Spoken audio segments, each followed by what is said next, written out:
activator.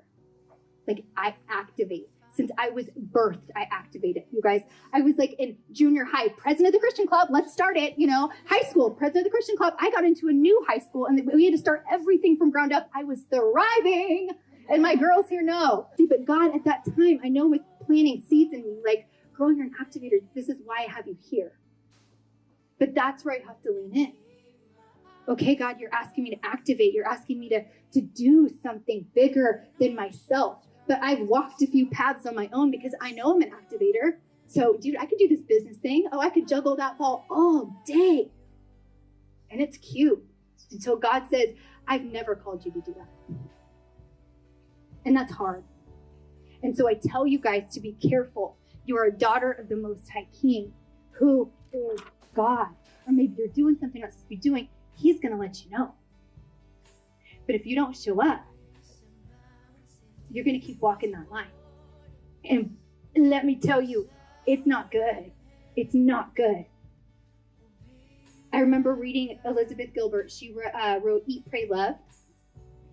I know, you guys, she's a lesbian author. I get it. If you know her. I read all types of genres, even if they're not Christian. Cool? Yeah, we all should. So Elizabeth Gilbert is awesome. She's writing about fear. And we live in a culture that's like, be fearless. Have no fear. And it's such BS. I cringe when I hear that. Because yes, God is not the author of confusion. He does not want us to live in fear. Some of us live in fear and it paralyzes us. And some of us are going reckless because there's no fear or reverence for God. So we need that healthy fear. What is that? God, that's like complex right there. How do you dance to that? I don't know. You have to find out. So the fear, she explains, someone's driving a car. You're on a journey, you're driving a car. Some of you have fear in the front seat, driving the car. And everything you do, you're fearful of doing. That fear should never be in the front seat.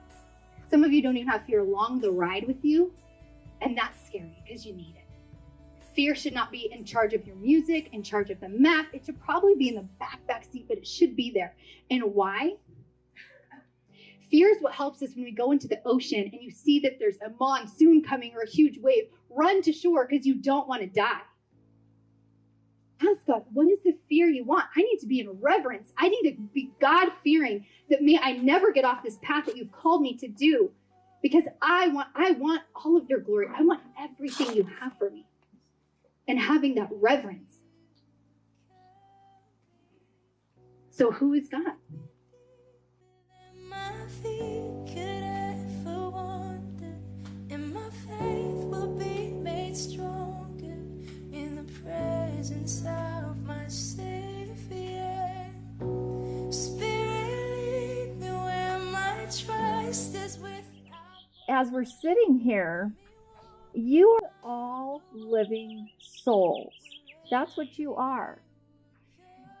So often we'll say, I'm a body that has a soul. No.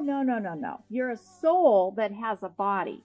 And your body, sad to say, all of our bodies are getting older every day. They're decaying, and at some point they're going to be gone. But you're not going to be gone. It's so interesting how the most important things in life we don't see. We don't see God, but we see the evidence of God. We don't see electricity, but we see the effects of electricity. And we don't see our soul. But what we do see are the effects of our soul.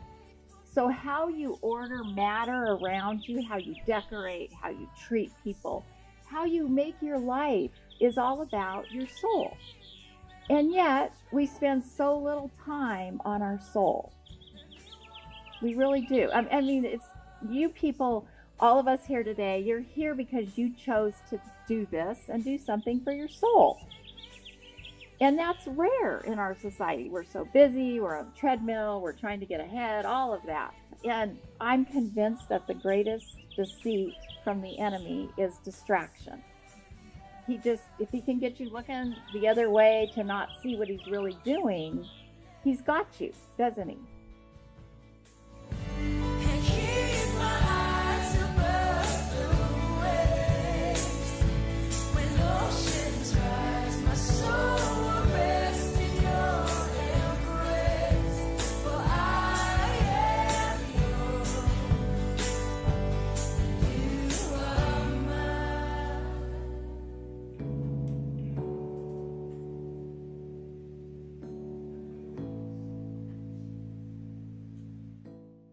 Lord, I ask that you may use one message that is through me or through Lisa or Gina or whoever is speaking, but there are 50 messages through the Holy Spirit speaking to each woman here for exactly what they need.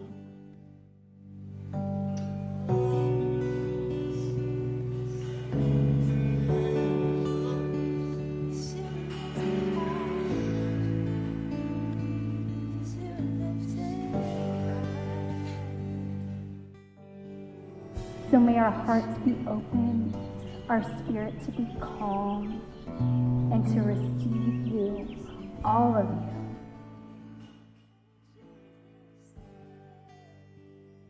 So one of the ways that we start making sense of loss and, downright catastrophe, travesties, is we turn it inward. Yes? We all do this, by the way, so you're not like a weirdo if you do it.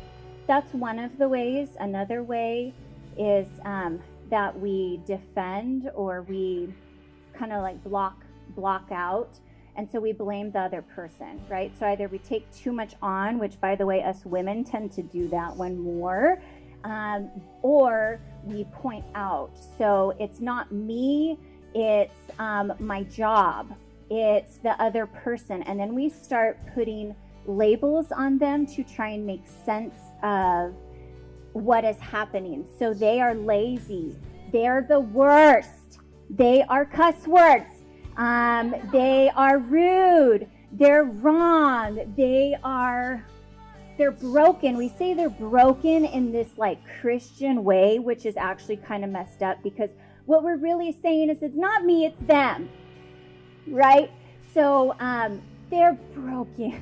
Like, bless them, they're broken. No, what we're saying is, this is really painful, and I don't know what to do with it because I don't quite have language with it yet, because it's so devastating, and yet it's happening.